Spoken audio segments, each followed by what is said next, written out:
Љубените, сеќавање на еден заеднички живот, 12 портрети на Билјана Гарванлиева и Мануел Цимер, кои потикнаа многу емоции на творањето на поставката во Чифтеамон.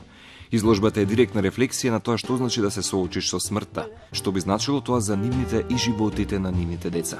Дел од фотографиите се направени во нивната младост од страна на уметникот Тим Дојсен. About a year and a half ago, Jovan Balov, who is an artist from Macedonia and who works and lives in Berlin, he took basically pictures of Biljana and Manuel when they first met as a young couple. So they were just young and falling in love. And when Biljana found out that she had this illness and that it might even cause her to die, they wanted to do this kind of series again. They wanted to take portraits with both of them together. So they basically approached me and they asked me if I can take this series of portraits for them. And that was a really special moment for me in my life.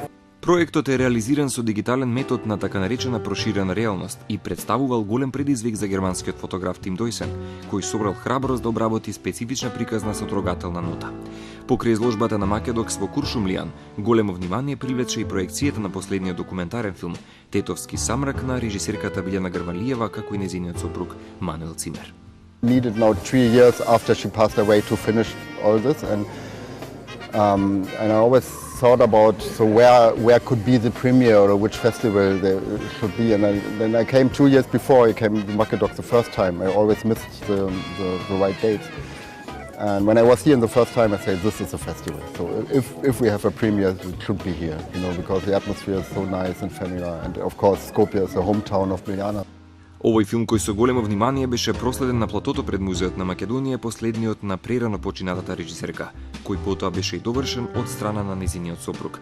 Филмот ја опишува состојбата на една генерација што плови меѓу надежта и стварноста, истовремено поставувајќи прашања од реалниот живот во услови на безнадежност.